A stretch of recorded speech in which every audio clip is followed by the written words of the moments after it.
आज जिस मुद्दे पर सबसे ज्यादा चर्चा है वह सिर्फ एक नंबर या एक अनुमान नहीं है, बल्कि करोड़ों केंद्रीय कर्मचारियों और पेंशनरों की रोजमर्रा की आर्थिक हकीकत से जुड़ा सवाल है। हर जगह यही पूछा जा रहा है कि 8वें वेतन आयोग में क्या वाकई बड़ा सैलरी जंप आने वाला है, और फिटमेंट फैक्टर को लेकर 3 से 3.25 तक की बात अचानक इतनी तेज क्यों हो गई। कुछ कर्मचारी संगठन और यूनियनें कह रही हैं कि अगर फिटमेंट फैक्टर 3.25 तक गया तो न्यूनतम बेसिक पे 18,000 से गुणा होकर बहुत ऊंचे स्तर पर जा सकता है। लेकिन इस पूरे विषय में सबसे जरूरी बात यही है कि अभी यह मांग और चर्चा के स्तर पर है, अंतिम फैसला नहीं। इसलिए आज पूरी बात को सरल भाषा में ठोस समझ के साथ आगे बढ़ते हैं, ताकि आप अफवाह और वास्तविक प्रक्रिया का फर्क साफ कर सकें। पहले यह समझिए कि वेतन आयोग होता क्या है। भारत में केंद्र सरकार समय समय पर एक आयोग गठित करती है जो केंद्रीय कर्मचारियों और पेंशनरों के वेतन ढांचे, भत्तों, पे मैट्रिक्स, पदों के स्तर और कई सेवा शर्तों की समीक्षा करके सिफारिशें देता है। फिर सरकार उन सिफारिशों पर विचार करके उन्हें मंजूरी देती है और अधिसूचना जारी होने के बाद ही नया ढांचा लागू होता है। 7वें वेतन आयोग में न्यूनतम बेसिक पे 18,000 तय हुई थी और फिटमेंट फैक्टर 2.57 रखा गया था। इसी 2.57 के आधार पर पुराने वेतन ढांचे से नए ढांचे की बेसिक पे निकाली गई थी। यही कारण है कि एकरा फिटमेंट फैक्टर शब्द आते ही हर कर्मचारी का ध्यान सीधा अपनी बेसिक पे पर चला जाता है, क्योंकि बेसिक बढ़ेगी तो डीए, एचआरए और कई अन्य गणनाएं उसी के साथ ऊपर जाती हैं और पेंशन का आधार भी वही मजबूत होता है। अब फिटमेंट फैक्टर को बिल्कुल सीधे शब्दों में समझ लीजिए। फिटमेंट फैक्टर एक गुणांक है, यानी मल्टीप्लायर, जो आपकी मौजूदा बेसिक पे को गुणा करके नई बेसिक पे तय करने की बुनियादी दिशा देता है। आयोग अक्सर यह देखता है कि महंगाई, जीवन यापन की लागत, पिछले वर्षों की वेतन वृद्धि, विभिन्न स्तरों के बीच संतुलन और सरकारी वित्तीय क्षमता, इन सबको जोड़कर कौन सा गुणांक व्यावहारिक रहेगा। इसलिए जब कोई कहता है फिटमेंट फैक्टर 3.25 चाहिए, उसका मतलब यह होता है कि वे बेसिक पे के स्तर पर अपेक्षाकृत बड़ा उछाल चाहते हैं ताकि वास्तविक क्रय शक्ति में सुधार महसूस हो सके। अब 3.25 वाली चर्चा का गणित क्या है, इसे भी साफ कर लेते हैं। अगर कोई सिर्फ एक बेसिक उदाहरण ले, न्यूनतम बेसिक पे 18,000 और उसे 3.25 से गुणा करे तो 18,000 पंपेड 3.25 बराबर 58,500 निकलता है। यही वजह है कि कई जगह 18,000 से 58,500 जैसे आंकड़े तेजी से घूम रहे हैं। इसी तरह अगर कोई 2.57 वाला आंकड़ा सामने रखे तो 18,000 टम्परेट 2.57 बराबर 46,260 होता है। यहां ध्यान देने वाली बात यह है कि ये दोनों गणनाएं केवल बेसिक पे के मल्टीप्लायर के सरल उदाहरण हैं। वास्तविक वेतन संरचना हमेशा इससे अधिक जटिल होती है, क्योंकि पे मैट्रिक्स, लेवल, इंडेक्सेशन, भत्तों का ढांचा और कई व्यावहारिक नियम साथ में चलते हैं। फिर भी इस उदाहरण से यह समझ आता है कि 3.25 जैसी मांग क्यों बड़ा जंप मानी जा रही है। अब सवाल उठता है कि इतनी ऊंची मांग क्यों उठ रही है। इसके पीछे 3 बड़े कारण आम तौर पर सामने आते हैं। पहला कारण है महंगाई और जीवन यापन की लागत। घर का किराया, बच्चों की पढ़ाई, स्वास्थ्य खर्च, दवाइयां, ट्रांसपोर्ट, बिजली पानी, इन सब में पिछले वर्षों में भारी बढ़ोतरी हुई है। कर्मचारियों का कहना है कि केवल नियमित डीए वृद्धि के बावजूद कई शहरों में वास्तविक राहत उतनी नहीं मिल पाती जितनी जरूरत है, खासकर महानगरों में। दूसरा कारण है वास्तविक आय वृद्धि का दबाव। कई लोग महसूस करते हैं कि वेतन बढ़ता तो है, लेकिन टेक होम और रियल परचेजिंग पावर में जो बदलाव दिखना चाहिए वह उतना मजबूत नहीं दिखता। तीसरा कारण है वेतन संशोधन में देरी की चिंता। कर्मचारी संगठन चाहते हैं कि आयोग का काम समय पर हो, प्रक्रिया पारदर्शी रहे और इकला लंबा इंतजार न बने। यही वजह है कि जैसे ही 8वें वेतन आयोग की बात तेज हुई, फिटमेंट फैक्टर को लेकर अपेक्षाएं और मांगें भी तेज हो गईं। एक और अहम बात समझिए, मांग अक्सर अधिकतम स्तर से शुरू होती है, ताकि बातचीत और नेगोशिएशन के बाद भी एक मजबूत परिणाम निकल सके। इसलिए जो नंबर आज सबसे ज्यादा दिख रहे हैं, जरूरी नहीं कि वही अंतिम रूप लें। कई बार उच्च मांगे बाद में मॉडरेट होकर एक बीच के स्तर पर आ जाती हैं। इसी वजह से अभी से फाइनल सैलरी इतनी ही होगी कहना सही नहीं है। अगर ऐसे तथ्यों के साथ अपडेट चाहते हैं बिना बढ़ा चढ़ाकर, तो सब्सक्राइब करके जुड़े रहिए, ताकि आगे जो भी आधिकारिक दस्तावेज और ठोस संकेत आए उनकी व्याख्या साफ भाषा में मिल सके। अब आते हैं एक महत्वपूर्ण तकनीकी मुद्दे पर, जिस पर कई संगठनों ने जोर दिया है, लेवल वाइज फिटमेंट फैक्टर।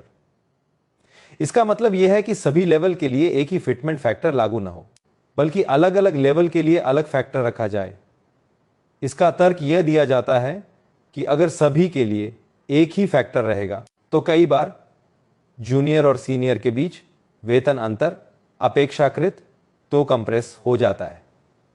इस स्थिति को पे कंप्रेशन कहा जाता है। पे कंप्रेशन का अर्थ यह नहीं कि किसी को फायदा नहीं हुआ, बल्कि यह कि प्रमोशन के बाद भी जूनियर सीनियर के बीच अंतर इतना कम रह जाता है कि सीनियर को लगता है प्रमोशन की वैल्यू कमजोर हो गई। इसी बात को आधार बनाकर कुछ संगठन कहते हैं कि ऊपर के लेवल पर थोड़ी अलग संरचना हो, ताकि जिम्मेदारी और पद के अनुरूप अंतर भी बना रहे और सिस्टम ज्यादा संतुलित लगे। पे कंप्रेशन को एक सरल उदाहरण से समझिए। मान लीजिए किसी विभाग में जूनियर और सीनियर के बीच बेसिक पे का अंतर पहले 8,000 से 10,000 था, लेकिन रिवीजन के बाद यह अंतर 2,000 से 3,000 रह जाए, तो सीनियर को लगता है कि वर्षों के अनुभव, प्रमोशन और जिम्मेदारी के बाद भी अंतर बहुत कम रह गया। यही भावना अक्सर मोटिवेशन और प्रमोशन वैल्यू से जुड़ जाती है। इसलिए लेवल वाइज फैक्टर की मांग में एक हिस्सा यह भी है कि स्ट्रक्चर में न्याय, संतुलन और करियर ग्रोथ की वैल्यू बनी रहे। यहां एक और शब्द आता है, पे डिस्टॉर्शन। इसका मतलब है वेतन संरचना में ऐसे असंतुलन जहां समान या मिलते जुलते काम और जिम्मेदारी के बावजूद वेतन अंतर असंगत लगने लगे, या कुछ लेवल पर सुधार के बाद भी न्याय संगत तुलना कठिन हो जाए। इसी के साथ ही क्रिटिक ग्रोथ की बात होती है, यानी हर लेवल को ऐसा बढ़ाव मिले जो उचित और संतुलित लगे, न कि केवल कुछ हिस्सों को डिस्प्रोपोर्शनेटली फायदा मिले। इन सब बिंदुओं का सार यही है कि फिटमेंट फैक्टर की बहस केवल कितना नंबर तक सीमित नहीं है, बल्कि यह पूरे पे ढांचे के संतुलन की बहस है।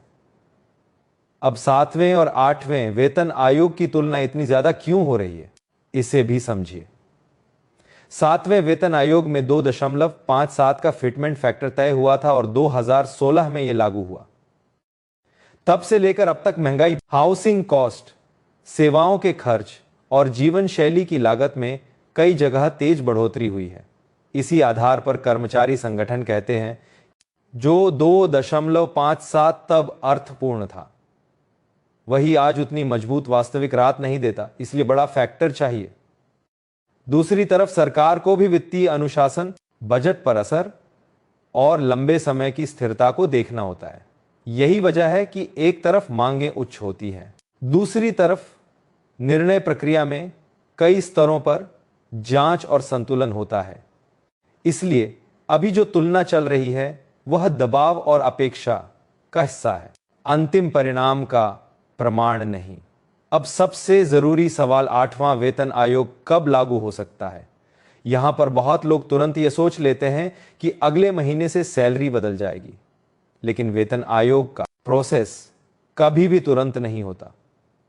यह चरणों में चलता है। पहले टर्म्स ऑफ रेफरेंस तय होते हैं, फिर मंत्रालयों, विभागों, कर्मचारी संगठनों, वित्तीय अधिकारियों और अन्य हितधारकों से सुझाव और मांगें ली जाती हैं। इसके बाद डेटा एनालिसिस, पे मैट्रिक्स और विभिन्न विकल्पों पर ड्राफ्टिंग होती है।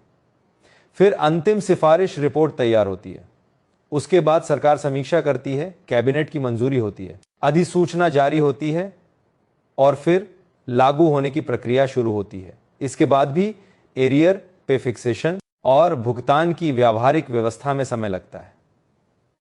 इसलिए सामान्य तौर पर यह पूरा चक्र कई महीनों से लेकर 18 से 24 महीने या उससे भी ज्यादा समय ले सकता है। परिस्थितियों और निर्णय की गति पर निर्भर करता है।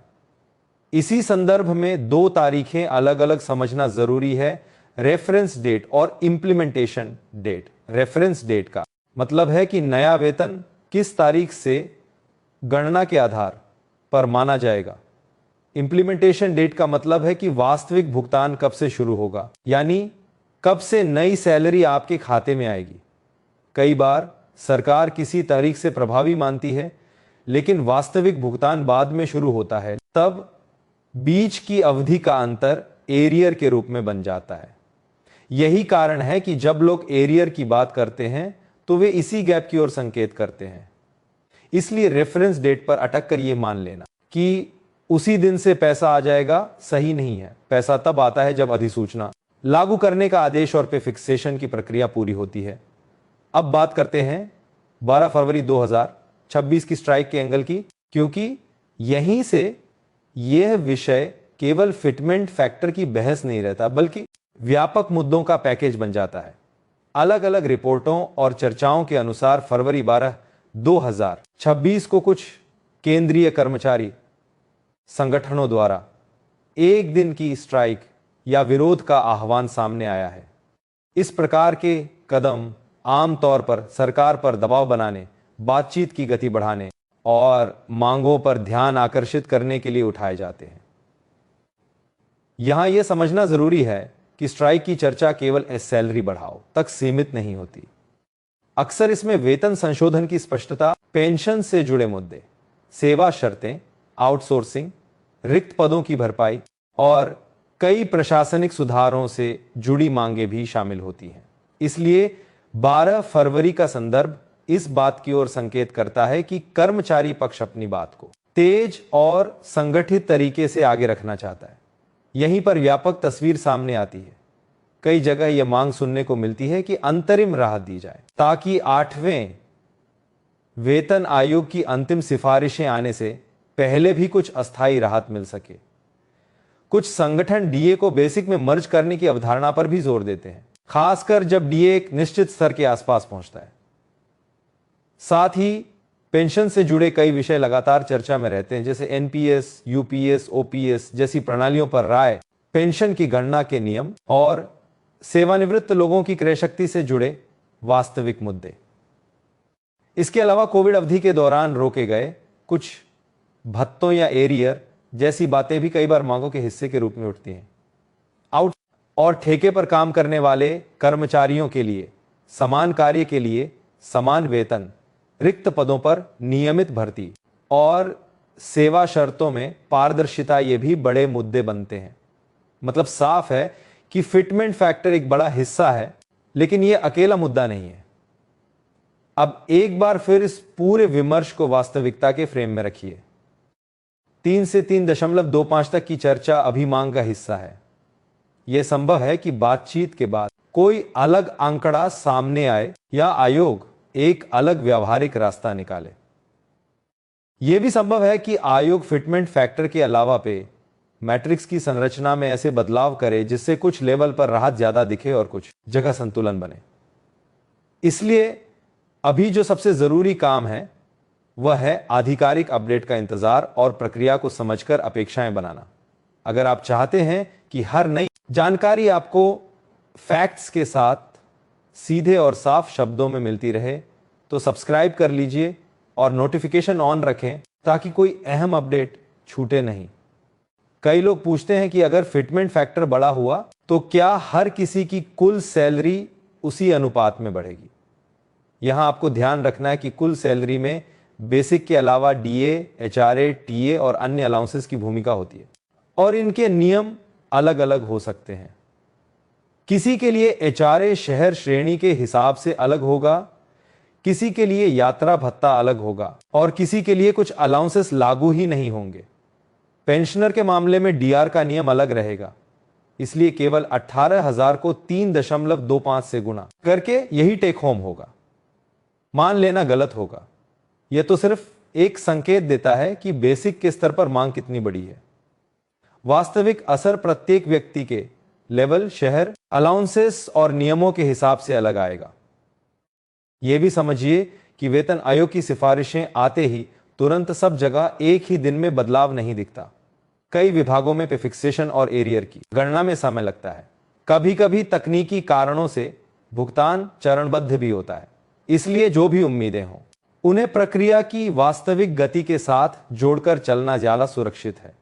इसी वजह से सलाह यही है कि सोशल मीडिया पर चलने वाले फाइनल नंबर पर तुरंत भरोसा न करें जब तक कोई आधिकारिक दस्तावेज, सरकार की अधिसूचना या कैबिनेट का अनुमोदन सामने न आ जाए। अब तक इसे संभावना और चर्चा के रूप में ही रखें। ऐसी ही साफ और व्यावहारिक जानकारी के लिए सब्सक्राइब करके जुड़े रहिए, क्योंकि जैसे ही कोई ठोस सरकारी अपडेट आएगा उसे सरल भाषा में समझाना सबसे जरूरी होता है। अब निष्कर्ष की बात करें तो तस्वीर बिल्कुल स्पष्ट है। फिटमेंट फैक्टर 3 से 3.25 की चर्चा इसलिए तेज है क्योंकि महंगाई, जीवन यापन की लागत बढ़ी है। कर्मचारियों को वास्तविक क्रय शक्ति में मजबूत सुधार की उम्मीद है और वे वेतन संशोधन की प्रक्रिया में देरी को लेकर चिंतित हैं। 18,035.25 के हिसाब से 58,500 का आंकड़ा इसलिए वायरल है क्योंकि वो न्यूनतम बेसिक पर एक बड़ा जंप दिखाता है, लेकिन ये अभी मांग के स्तर पर है, अंतिम फैसला नहीं। लेवल वाइज फिटमेंट फैक्टर और पे कंप्रेशन की बहस इसलिए चल रही है क्योंकि सीनियर जूनियर के अंतर और प्रमोशन वैल्यू को बनाए रखने की जरूरत पर संगठन जोर दे रहे हैं। 7वें वेतन आयोग से तुलना इसलिए हो रही है क्योंकि तब 2.57 तय हुआ था और आज कई संगठन मानते हैं कि वर्तमान परिस्थितियों में इससे ऊपर की जरूरत है। टाइमलाइन की बात करें तो प्रक्रिया चरणों में चलती है और 18 से 24 महीने या उससे अधिक समय भी लग सकता है। रेफरेंस डेट और इंप्लीमेंटेशन डेट अलग अलग होती हैं और बीच का अंतर एरियर बन सकता है। फरवरी 12, 2026 की स्ट्राइक की चर्चा इस बात की ओर इशारा करती है कि कर्मचारी पक्ष दबाव और बातचीत की गति बढ़ाना चाहता है और इसके साथ कई व्यापक मांगें भी जुड़ सकती हैं। अब आपकी भूमिका क्या है? पहली बात, केवल मांग और अफवाह के आधार पर अपनी वित्तीय योजना न बनाएं। दूसरी बात, आधिकारिक नोटिफिकेशन, कैबिनेट मंजूरी और सरकारी आदेश आने तक किसी फाइनल निष्कर्ष पर न जाएं। तीसरी बात, अपने पे लेवल, शहर, श्रेणी और भत्तों के नियमों को ध्यान में रखकर ही अनुमान लगाएं। और चौथी बात, अपडेट्स को नियमित रूप से ट्रैक करें, क्योंकि जैसे जैसे प्रक्रिया आगे बढ़ेगी दस्तावेज और संकेत ज्यादा स्पष्ट होंगे। अगर आप चाहते हैं कि ये सारी बातें आपको बिना भ्रम के लगातार मिलती रहें तो सब्सक्राइब जरूर कर लीजिए और इस जानकारी को उन साथियों तक भी शेयर कर दीजिए जो सिर्फ वायरल आंकड़ों पर भरोसा करके उलझन में पड़ जाते हैं। अगर आपको ये समझाने का तरीका उपयोगी लगा हो तो वीडियो को लाइक कर दीजिए ताकि ये जानकारी ज्यादा लोगों तक पहुंचे। सब्सक्राइब करके जुड़े रहिए, क्योंकि आने वाले दिनों में टर्म्स ऑफ रेफरेंस, आयोग की गतिविधि, यूनियनों की मांगे और सरकार की प्रतिक्रिया, इन सब पर अपडेट्स लगातार आएंगे। और हां, कमेंट में आप ये जरूर बताइए कि आपके हिसाब से फिटमेंट फैक्टर पर सबसे जरूरी बात क्या है? महंगाई के हिसाब से बड़ा जंप, लेवल वाइज संतुलन या समय पर लागू होना? आपका जवाब कई दर्शकों की सोच को दिशा देने में मदद करेगा। अंत में यही कहा जा सकता है कि 8वां वेतन आयोग एक बड़ा विषय है, लेकिन इसका परिणाम रातों रात नहीं आता। सही जानकारी सही समय पर सही दस्तावेज के आधार पर ही भरोसेमंद होती है। इसलिए शांत रहिए, प्रक्रिया समझिए और तथ्य आधारित अपडेट्स पर टिके रहिए। आपका बहुत बहुत धन्यवाद।